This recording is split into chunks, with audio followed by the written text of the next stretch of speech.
तेरी मोहब्बत को हम पलकों पे सजाएंगे, मर के भी वादे किसमें निभाएंगे। देने को तो कुछ भी नहीं है मेरे पास, पर तेरी खुशी मांगने खुदा तक भी चले जाएंगे, खुदा तक भी चले जाएंगे। Mix by Gautam Jha.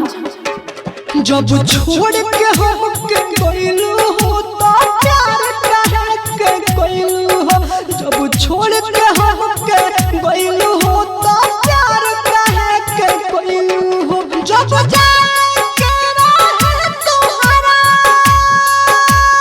हो, जब जाए के रहे तुम्हारा तो दिलवा काहे न गइलू हो।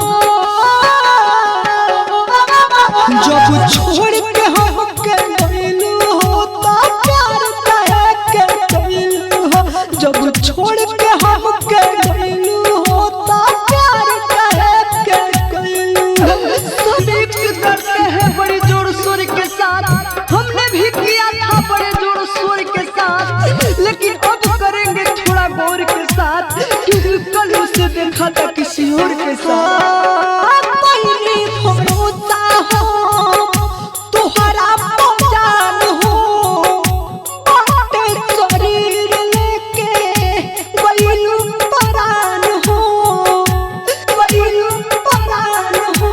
अरे जा जाए हाँ, पहली भरोसा हो तुहरा पहचान हो, बाटे शरीर लेके गइलू परान हो, परान हो।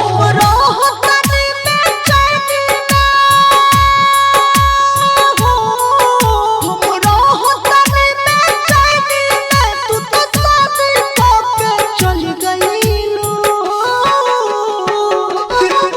जब छोड़ के हमके गइलू हो तो प्यार कहे के गइलू हो, जब छोड़ के हमके गइलू हो तो प्यार कहे के गइलू हो। वादे करते हैं कसमें खाते हैं, न जाने क्यों तन्हा छोड़ जाते हैं। हम तो डरते हैं फूल तोड़ने से, न जाने कोई कैसे किसी का दिल तोड़ जाते हैं।